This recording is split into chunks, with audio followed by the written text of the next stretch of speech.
आमतौर पर जब भी किसी देश की सरहद बनती है ना, तो ऐसा लगता है कि मानो कई सालों तक उस जमीन का, उसके भूगोल का या वहाँ की नदियों और पहाड़ों का बहुत बारीकी से अध्ययन किया गया होगा। हाँ बिल्कुल, ऐसा ही होना चाहिए नॉर्मल हालात में तो। लेकिन अगस्त 1947 की बात ही कुछ और थी। मतलब दिल्ली के एक बंद कमरे में एक इंसान बस एक मेज के सामने बैठा था। उसके सामने कुछ पुराने नक्शे थे, आबादी के कुछ आंकड़े थे और हाथ में बस एक पेंसिल थी। और इसी अकेले इंसान के जिम्मे भारत और पाकिस्तान के बीच की असली सरहद खींचने का काम था। और सबसे चौंकाने वाली बात जानते हैं क्या है? जिस इंसान को इस उपमहाद्वीप के 2 टुकड़े करने थे, उसने अपनी जिंदगी में इससे पहले कभी भारत की जमीन पर कदम तक नहीं रखा था। ये सच में इतिहास के सबसे अजीब और मतलब खौफनाक फैसलों में से एक है। हम सर सिरिल रैडक्लिफ की बात कर रहे हैं। हाँ वही। वो ब्रिटेन का एक जाना माना वकील था जिसे ये भी अंदाजा नहीं था कि पंजाब के खेत या बंगाल के गांव असल जिंदगी में दिखते कैसे हैं। मतलब हद है। तो फिर उसे ये काम दिया ही क्यों गया? उसे ये काम सिर्फ इसलिए सौंपा गया क्योंकि उसका भारतीय राष्ट्रीय कांग्रेस या मुस्लिम लीग दोनों में से किसी के साथ कोई पुराना नाता नहीं था। उसे तटस्थ यानी एकदम न्यूट्रल माना गया। अच्छा। लेकिन इस कागजी तटस्थता ने जो कीमत वसूली ना, वो दुनिया के सबसे बड़े माइग्रेशन और लाखों मौतों के रूप में सामने आई। बिल्कुल। और आज की इस डीप डाइव में हम हमारे सामने मौजूद ऐतिहासिक दस्तावेजों और विश्लेषणों के उसी खजाने को खंगालेंगे जो 1947 के बंटवारे की असल कहानी बयां करते हैं। सही कहा आपने। हमारा मकसद यहाँ सिर्फ कुछ तारीखें दोहराना नहीं है, बल्कि उस मनोवैज्ञानिक और राजनीतिक जमीन को समझना है जहां ये नफरत के बीज बोए गए। हमें ये डिकोड करना है कि आखिर कैसे सदियों से एक ही मोहल्ले में रहने वाले लोग जो हमेशा एक दूसरे के सुख दुख में शामिल होते थे, वो रातों रात एक दूसरे के खून के प्यासे हो गए। हाँ, और इस पूरी त्रासदी की जड़ तक पहुंचने के लिए ना हमें 1947 से थोड़ा पीछे जाना होगा, क्योंकि जमीन पर लकीर खींचने से कई दशक पहले लकीरें लोगों के दिमाग में खींची जा चुकी थीं। दिमाग वाली लकीरें। बिल्कुल। अगर हम इस पूरे घटनाक्रम की शुरुआत तलाशें तो 1857 की क्रांति वो बिंदु है जहां से सब कुछ बदलना शुरू हुआ। 1857 मतलब जब पहली बार अंग्रेजों के खिलाफ एक बड़ी बगावत हुई थी। हाँ वही।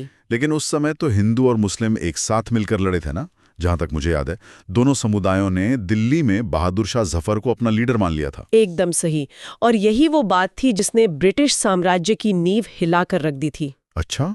अंग्रेजों को ये बात साफ समझ आ गई थी कि जब तक ये दोनों समुदाय एक हैं, भारत पर लंबे समय तक राज करना नामुमकिन है। तो मतलब डर गए थे वो बहुत बुरी तरह। और इसी डर से उनकी मशहूर फूट डालो और राज करो यानी डिवाइड एंड रूल की नीति का जन्म हुआ। और उन्होंने इसका सबसे पहला और सबसे गहरा वार किया हमारी शिक्षा और रोजगार की व्यवस्था पर। शिक्षा पर? वो कैसे? मतलब शिक्षा से किसी समाज को कैसे बांटा जा सकता है? देखिए, लॉर्ड मेकाले का जो इंग्लिश एजुकेशन एक्ट था वो इसका एक बहुत बड़ा उदाहरण है। जब अंग्रेजों ने पश्चिमी शिक्षा और अंग्रेजी भाषा को सरकारी नौकरियों का आधार बनाया, तो हिंदू समुदाय ने इस बदलाव को काफी तेजी से अपना लिया। उन्होंने स्कूल कॉलेज ज्वाइन कर लिए होंगे। हाँ, और प्रशासन में अपनी जगह बनानी शुरू कर दी।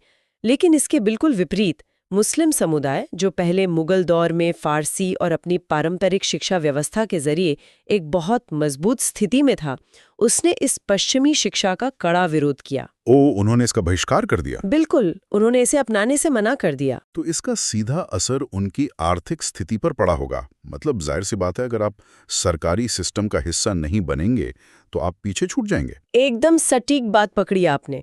मुस्लिम समुदाय आर्थिक और प्रशासनिक ढांचे में काफी पिछड़ गया, और जब भी कोई समुदाय पीछे छूटता है तो वहां एक असुरक्षा की भावना पैदा होती है। सही बात है। यहीं पर सर सैयद अहमद खान का वैचारिक बदलाव एक बहुत बड़ा टर्निंग पॉइंट साबित होता है। सर सैयद अहमद खान, वही ना जो अलीगढ़ मुस्लिम यूनिवर्सिटी के संस्थापक थे? जी हाँ, बिल्कुल वही। मैंने कहीं पढ़ा है कि शुरुआती दौर में वो हिंदू मुस्लिम एकता के बहुत बड़े समर्थक थे। मतलब वो अक्सर कहते थे कि हिंदू और मुस्लिम एक खूबसूरत दुल्हन की 2 आंखों की तरह हैं। हाँ, उनका शुरुआती नजरिया बिल्कुल यही था। लेकिन जब उन्होंने देखा कि पश्चिमी शिक्षा के कारण दोनों समुदायों के बीच आर्थिक और प्रशासनिक खाई इतनी गहरी हो गई है, और साथ ही भारत में लोकतंत्र या चुनाव की बातें भी शुरू हो रही हैं, तो उनका नजरिया पूरी तरह बदल गया। उन्होंने आबादी और वोटिंग का गणित लगाना शुरू कर दिया। अच्छा, मतलब अगर चुनाव हुए तो बहुसंख्यक समुदाय ही हावी रहेगा, ये डर आ गया उनमें। ठीक यही बात। उन्होंने महसूस किया कि भारत में हिंदू आबादी बहुत ज्यादा है।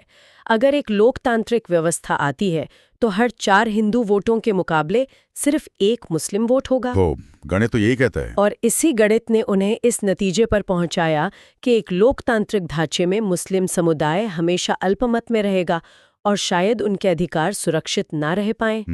और यहीं से उन्होंने ये कहना शुरू किया कि हिंदू और मुस्लिम 2 अलग राष्ट्र हैं और वे एक ही राजनीतिक व्यवस्था के तहत साथ नहीं रह सकते। तो एक तरह से वो एक आर्थिक और राजनीतिक डर था जिसने अलगाव के विचार को जन्म दिया, और मुझे लगता है अंग्रेजों ने इस डर को बहुत जल्दी भांप लिया था और इसका पूरा फायदा उठाया। बिल्कुल उठाया।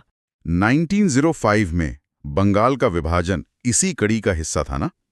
लॉर्ड कर्जन ने ये कहकर बंगाल को बांट दिया कि ये एक बहुत बड़ा सूबा है और प्रशासन चलाने में दिक्कत आ रही है। प्रशासनिक दिक्कत तो सिर्फ एक बहाना था।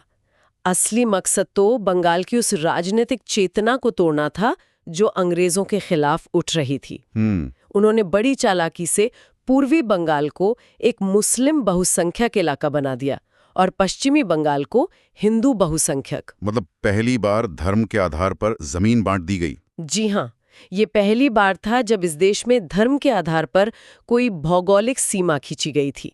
अंग्रेजों ने बाकायदा पूर्वी बंगाल के मुसलमानों से ये कहा कि ये विभाजन उनके विकास और उनके हकों की रक्षा के लिए किया गया है। ये सब सुनकर ना मेरे दिमाग में एक अजीब सा ख्याल आ रहा है। ये बिल्कुल ऐसा है जैसे एक बहुत बड़े पुराने संयुक्त परिवार में कोई बाहरी इंसान आकर किसी एक भाई के कान में ये फुसफुसा दे कि तुम्हारे साथ तो भेदभाव हो रहा है, सारी संपत्ति तो दूसरा भाई ले जाएगा। बहुत ही उम्दा उदाहरण है ये। मतलब धीरे धीरे वो शक इतना गहरा हो जाता है कि सदियों का प्यार महज कुछ सालों में बंटवारे की भयानक जिद में बदल जाता है। परिवार के जो लोग कल तक एक ही छत के नीचे रहते थे, अचानक एक दूसरे से अपनी तिजोरी छिपाने लगते हैं। ये एक बहुत ही सटीक तुलना है, और ये जो शक का बीज था ना, ये जल्दी ही एक बहुत ही खतरनाक राजनीतिक हथियार में बदल गया। 1906 में ऑल इंडिया मुस्लिम लीग का गठन हुआ और फिर 1909 में अंग्रेजों ने एक ऐसा कदम उठाया जिसने भारतीय राजनीति की दिशा हमेशा के लिए बदल कर रख दी। वो क्या था? उन्होंने मुस्लिम लीग की सेपरेट इलेक्टोरेट यानी अलग चुनाव क्षेत्र की मांग को मंजूरी दे दी। मैंने सेपरेट इलेक्टोरेट के बारे में थोड़ा बहुत पढ़ा है, लेकिन मुझे हमेशा ये थोड़ा कंफ्यूजिंग लगता है। क्या ये आज के रिजर्वेशन सिस्टम जैसा कुछ था? नहीं, ये रिजर्वेशन से बहुत अलग और बहुत ज्यादा खतरनाक था। अच्छा, कैसे? देखिए, आज के समय में अगर कोई सीट किसी समुदाय के लिए रिजर्व होती है तो वहां उम्मीदवार उसी समुदाय का होता है, लेकिन वोट वहां रहने वाले सभी लोग देते हैं, चाहे वो किसी भी धर्म के हों। हाँ, ये तो है। इसलिए उम्मीदवार को सभी समुदायों से बनाकर रखनी पड़ती है, उसे सबका विकास करना होता है। लेकिन सेपरेट इलेक्टोरेट में ऐसा बिल्कुल नहीं था। तो वहाँ क्या सिस्टम था? इस व्यवस्था में अगर कोई सीट मुस्लिम समुदाय के लिए तय की गई है तो वहाँ उम्मीदवार भी सिर्फ मुस्लिम होगा और उसे वोट देने का अधिकार भी केवल मुस्लिम वोटरों को ही होगा। हिंदू वोटर वहाँ वोट डाल ही नहीं सकते थे। ओ बाप रे, मतलब एक नेता को दूसरे धर्म के लोगों से वोट मांगने की जरूरत ही खत्म हो गई। बिल्कुल खत्म हो गई। ये तो बहुत ही भयानक बात है। मतलब अगर मुझे सिर्फ मेरे धर्म के लोगों से वोट चाहिए तो मैं कभी पूरे समाज के विकास की बात क्यों करूंगा? मैं तो सिर्फ अपने धर्म के फायदे की बात करूंगा, या इससे भी बुरा, मैं दूसरे धर्म का डर दिखाकर वोट मांगूंगा। आप बिल्कुल सही समझे। इसने वोट की राजनीति को पूरी तरह से ध्रुवीकृत कर दिया। चुनाव जीतने का फॉर्मूला ही यही बन गया कि आप अपने समुदाय के भीतर कितना डर और कट्टरपन पैदा कर सकते हैं। यहीं से राजनीतिक ध्रुवीकरण ने एक संस्थागत रूप ले लिया। यार, यहाँ आते आते कहानी सच में बहुत दिलचस्प और थोड़ी उलझी हुई हो जाती है। जब हम राजनीतिक ध्रुवीकरण की बात करते हैं तो मोहम्मद अली जिन्ना का जिक्र आना लाजमी है, लेकिन मेरे लिए सबसे बड़ी पहेली यही इंसान है। वो कैसे? मतलब सरोजनी नायडू ने जिन्ना को हिंदू मुस्लिम यूनिटी का एम्बेसडर कहा था एक टाइम पे। वो इंसान जो मौलवियों से दूर रहता था, धार्मिक कट्टरता के सख्त खिलाफ था, जिसका रहन सहन और कपड़े पूरी तरह से पश्चिमी थे। हाँ, उनका लाइफस्टाइल काफी वेस्टर्न था। तो वो अचानक से धर्म के नाम पर अलग देश मांगने वाली सबसे बड़ी आवाज कैसे बन गया? क्या उनके अंदर सच में मुसलमानों की सुरक्षा को लेकर कोई गहरा डर था, या ये सिर्फ एक हारे हुए नेता की राजनीतिक बौखलाहट थी? जिन्ना के इस बदलाव को समझने के लिए ना हमें 1937 के प्रांतीय चुनावों के नतीजों को देखना होगा। ये बदलाव रातों रात नहीं आया था। अच्छा, 1937 के चुनाव। हाँ, जिन्ना लंबे समय तक कांग्रेस और मुस्लिम लीग के बीच एक पुल का काम करते रहे थे। लेकिन 1937 के चुनावों में मुस्लिम लीग को एक बहुत ही करारी और सच कहूं तो शर्मनाक हार का सामना करना पड़ा। क्या वो उन सीटों पर भी हार गए थे जो सेपरेट इलेक्टोरेट के तहत सिर्फ मुसलमानों के लिए रिजर्व थी? जी हाँ, और यही सबसे बड़ा झटका था। मुस्लिम बहुल इलाकों में भी मुस्लिम लीग बुरी तरह हारी और कई क्षेत्रीय पार्टियों ने बाजी मार ली, जबकि कांग्रेस ने पूरे देश में भारी जीत दर्ज की।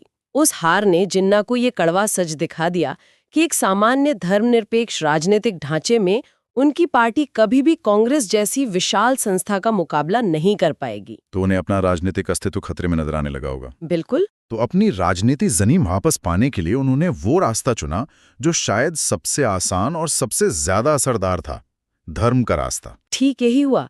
जिन्ना ने अपना पूरा नैरेटिव ही बदल दिया। 1940 में मुस्लिम लीग ने लाहौर रेजोल्यूशन पास किया, जिसे बाद में पाकिस्तान रेजोल्यूशन कहा गया। 1940 में। हाँ, अब उनका सारा कैंपेन सिर्फ एक ही नारे के इर्द गिर्द घूमने लगा, इस्लाम खतरे में है। उन्होंने ये नैरेटिव सेट कर दिया कि कांग्रेस कोई राष्ट्रीय पार्टी नहीं है, बल्कि एक हिंदू पार्टी है। और अगर अंग्रेज भारत छोड़कर जाते हैं तो ये मुसलमानों के लिए आज़ादी नहीं होगी, बल्कि हिंदुओं की गुलामी की शुरुआत होगी। यही नैरेटिव था ना? बिल्कुल यही नैरेटिव था। और ये डर का फॉर्मूला काम कर गया। लेकिन मैं एक बात सोच रहा था, क्या अंग्रेजों ने बंटवारे को रोकने की कोई कोशिश ही नहीं की?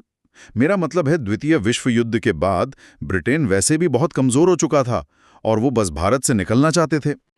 तो क्या उनके पास कोई ऐसा प्लान था जिससे भारत एक रह सके?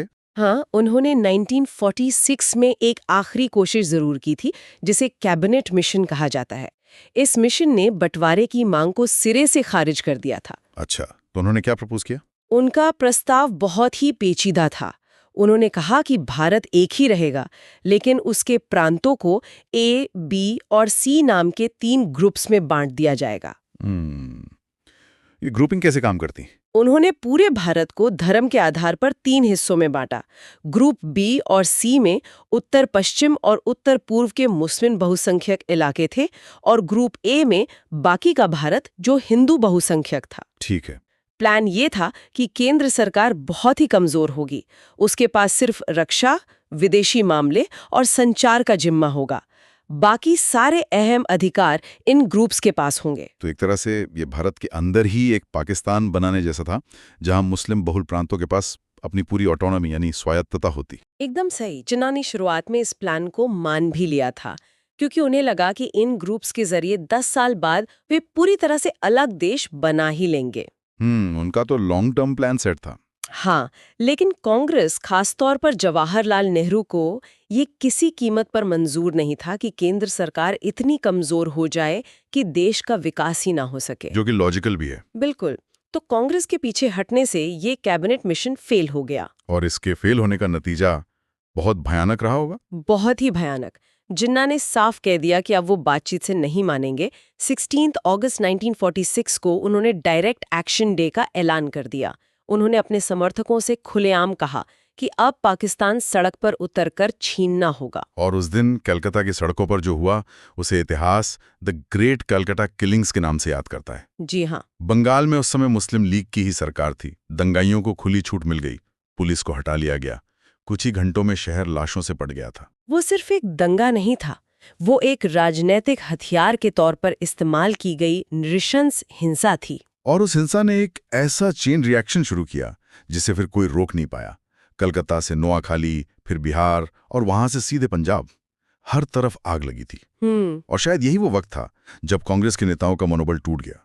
उन्हें लगने लगा कि अगर अब बंटवारा नहीं किया गया तो पूरे देश में एक ऐसा गृह युद्ध छिड़ जाएगा जो कभी खत्म ही नहीं होगा। और यहीं पर इस पूरी त्रासदी का सबसे दुर्भाग्यपूर्ण हिस्सा आता है, अंग्रेजों की हद से ज्यादा जल्दबाजी। माउंटबेटन की बात कर रही हैं आप? हाँ, सत्ता सौंपने के लिए लॉर्ड माउंटबेटन को भारत भेजा गया था। ब्रिटिश सरकार ने आधिकारिक तौर पर घोषणा की थी कि वे जून 1948 तक भारत छोड़ देंगे। जून 1948? मतलब शांतिपूर्ण बंटवारे के लिए अभी 1.25 साल का समय बाकी था। बिल्कुल, लेकिन माउंटबेटन ने अचानक इस तारीख को 10 महीने पहले खींच लिया और 15 अगस्त 1947 कर दिया। और इसके पीछे का कारण कोई बहुत बड़ी रणनीतिक मजबूरी नहीं थी, बल्कि ये माउंटबेटन की अपनी एक व्यक्तिगत जिद थी। सही कह रहे हैं आप। 15 अगस्त दरअसल द्वितीय विश्व युद्ध में जापान के सरेंडर की बरसी थी। माउंटबेटन उस समय अलाइड फोर्सेस के कमांडर थे और उन्होंने ही वो सरेंडर लिया था। वो महज अपनी उस निजी कामयाबी के जश्न को भारत की आज़ादी के साथ जोड़ना चाहते थे। बिल्कुल। मतलब इस एक आदमी के अहंकार ने लाखों लोगों की जान खतरे में डाल दी। और इसी जल्दबाजी की वजह से सर सिरिल रैडक्लिफ की एंट्री होती है, जिसके बारे में हमने शुरू में बात की थी। रैडक्लिफ को भारत बुलाया गया और उनसे कहा गया कि आपके पास सिर्फ 5 हफ्ते हैं, आपको पंजाब और बंगाल के बीच से एक ऐसी लकीर खींचनी है जो करोड़ों लोगों का भविष्य तय करेगी। ये सोचते हुए भी रोंगटे खड़े हो जाते हैं। एक ऐसे इंसान को इतना बड़ा काम दे दिया गया जिसे जमीनी हकीकत का कुछ पता ही नहीं था। ये बिल्कुल ऐसा है। मान लीजिए कि किसी बहुत बड़े सर्जन को ऑपरेशन थिएटर में बुलाया जाए और कहा जाए कि तुम्हारे पास एक बहुत ही जटिल सर्जरी करने के लिए सिर्फ आधा घंटा है। हाँ। सर्जन ने उस मरीज को पहले कभी देखा नहीं है, उसके पास उसकी कोई मेडिकल रिपोर्ट नहीं है, और सबसे बड़ी बात, मरीज को कोई एनेस्थीसिया भी नहीं दिया गया है। बहुत ही खौफनाक तस्वीर है ये। रैडक्लिफ बस पुरानी जनगणना के कागजों और नक्शों को देखकर आंख मूंदकर एक जीते जागते देश के 2 टुकड़े कर रहा था। और बंटवारा सिर्फ जमीन तक सीमित नहीं था, एक पागलपन सवार था हर चीज को बांटने का। रेलवे की पटरियां, दफ्तर की कुर्सियां, टेबल, लाइब्रेरी की किताबें, डिक्शनरी के पन्ने, यहाँ तक कि पुलिस के बैंड के बाजे भी बांटे जा रहे थे। ये तो मजाक लग रहा है सुनकर। मजाक ही था एक तरह से। इस पागलपन की हद आप एक अजीबोगरीब किस्से से समझ सकते हैं। 1946 में बंगाल सरकार ने इंग्लैंड से 60 बत्तखें मंगवाई थीं। बत्तखें, डक्स? हाँ, डक्स। जब बंटवारे का समय आया तो अधिकारियों के बीच इस बात पर गंभीर बहस छिड़ गई कि इन 60 बत्तखों में से पश्चिमी बंगाल को कितनी मिलेंगी और पूर्वी बंगाल को कितनी। ये तो हास्यास्पद होने की हद तक दुखद है। मतलब इंसानों की जान की कोई कीमत नहीं थी, लेकिन बत्तखों का बंटवारा हो रहा था। बिल्कुल। और सबसे बड़ी नाइंसाफी तो ये थी कि माउंटबेटन ने रैडक्लिफ के उस नक्शे को, उस बाउंड्री रिपोर्ट को 15 अगस्त के जश्न तक एक तिजोरी में सीक्रेट रखा। जी हाँ, यही सबसे बड़ी गलती थी। 14 अगस्त को पाकिस्तान आज़ादी मना रहा था, 15 अगस्त को भारत जश्न मना रहा था, लेकिन करोड़ों लोगों को ये पता ही नहीं था कि वे किस देश में खड़े हैं। क्या भयानक स्थिति रही होगी वो। सोचिए, जिस जमीन पर वो पीढ़ियों से रह रहे थे, क्या वो अब भारत है या पाकिस्तान? सरहद के असली घोषणा आजादी के 2 दिन बाद 17 अगस्त को रेडियो पर की गई। और जब वो लकीर कागज से उतरकर असल जमीन पर आई ना, तो ऐसा लगा मानो नर्क के दरवाजे खुल गए हों। अचानक पंजाब में करीब 50 लाख सिख और हिंदू खुद को पाकिस्तान में पाते हैं, और उतने ही मुसलमान भारत के हिस्से वाले पंजाब में। लोग अपना सब कुछ, घर, खेत, जानवर छोड़कर बस पैदल ही एक अनजान दिशा में निकल पड़े। करीब 1.5 करोड़ लोगों का ये काफिला था। 50-50 मील लंबी लाइनें थी वो। हाँ। और ये कोई आम सफर नहीं था। ये शायद मानवीय इतिहास का सबसे खौफनाक सफर था। जो नफरत के बीज सालों से बोए गए थे, अब वो पेड़ बन चुके थे।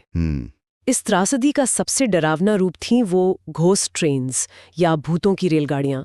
जब कोई ट्रेन अमृतसर से लाहौर या लाहौर से अमृतसर पहुंचती थी ना, तो प्लेटफॉर्म पर कोई मुसाफिर जिंदा नहीं उतरता था। डिब्बों के अंदर सिर्फ कटी हुई लाशें होती थीं।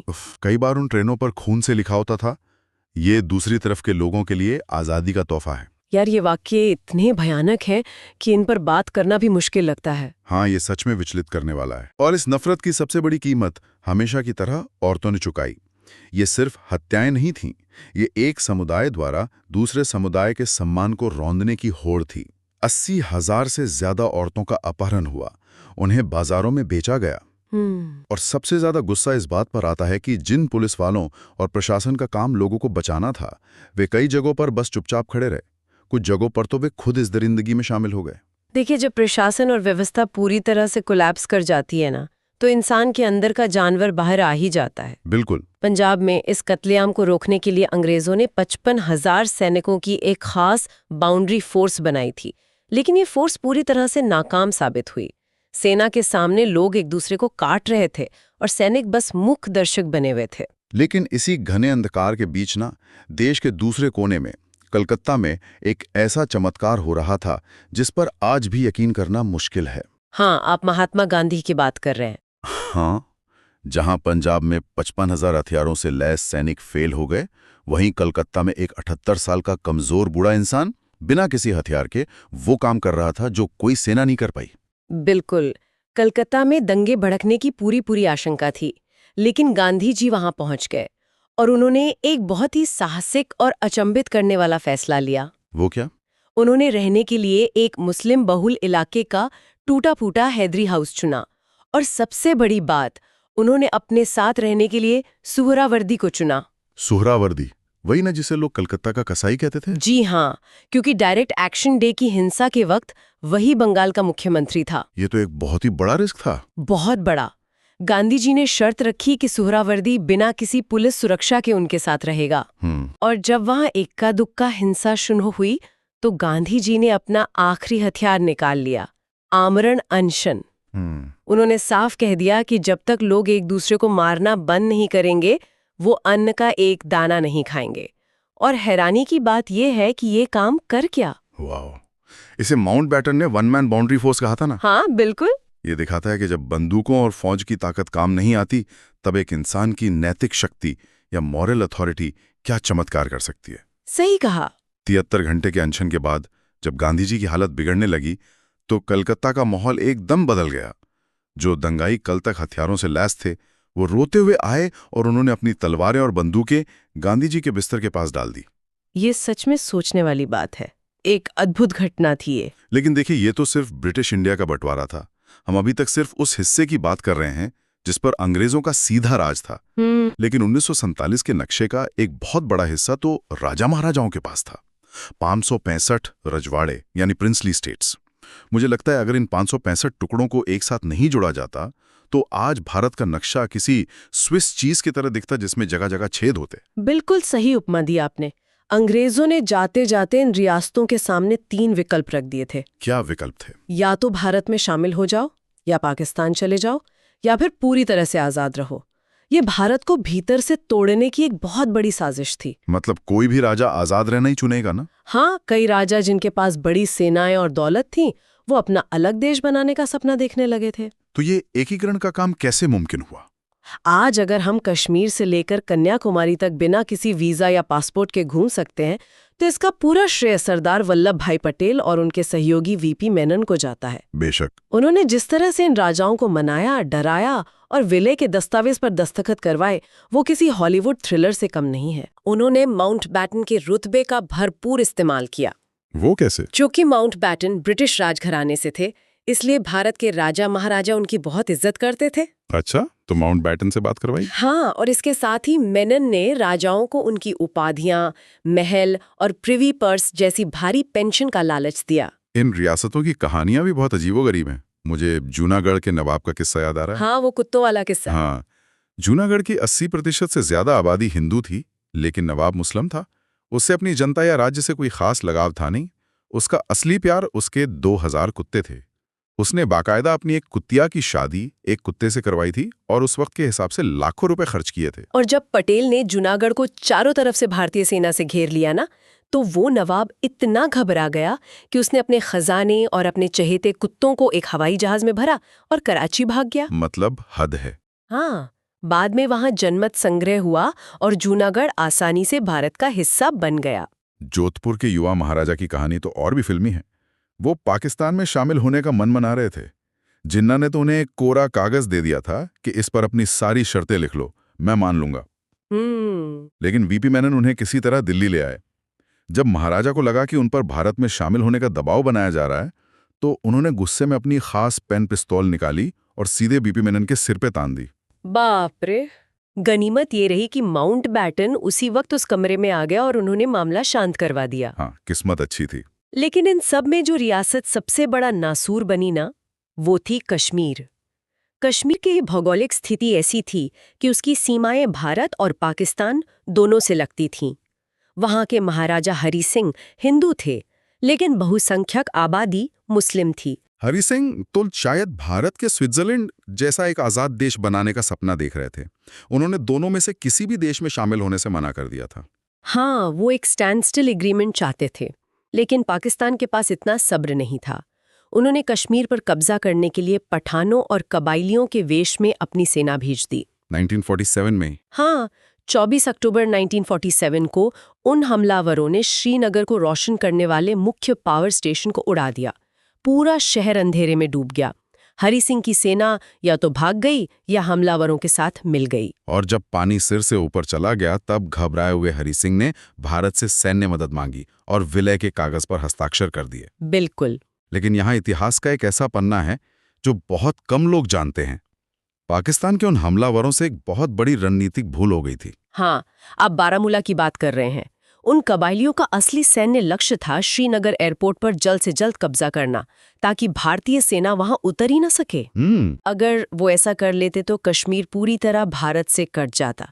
लेकिन जब वे बारामूला पहुंचे तो उनका लालच उन पर हावी हो गया। वो लूटपाट में लग गए। जी हाँ, उन्होंने कई दिनों तक बारामूला के बाजारों को लूटा, वहां की महिलाओं के साथ खौफनाक दरिंदगी की, और उनकी यही लालच भरी देरी भारत के लिए एक जीवनदान साबित हुई। अच्छा। इसी देरी की वजह से भारतीय सेना के जवानों को श्रीनगर एयरपोर्ट पर उतरने और उसे सुरक्षित करने का अहम समय मिल गया। ये सोचना कितना अजीब है ना, कि कैसे एक छोटी सी घटना इतिहास की पूरी दिशा बदल देती है। अगर वो हमलावर बारामूला में न रुकते तो आज कश्मीर का नक्शा कुछ और ही होता। इतिहास हमेशा ऐसी ही अप्रत्याशित घटनाओं पर निर्भर करता है। खैर, आज की इस पूरी चर्चा को अगर हम समेटने की कोशिश करें तो सुनने वालों के लिए इसमें से सबसे बड़ा सबक क्या निकल कर आता है?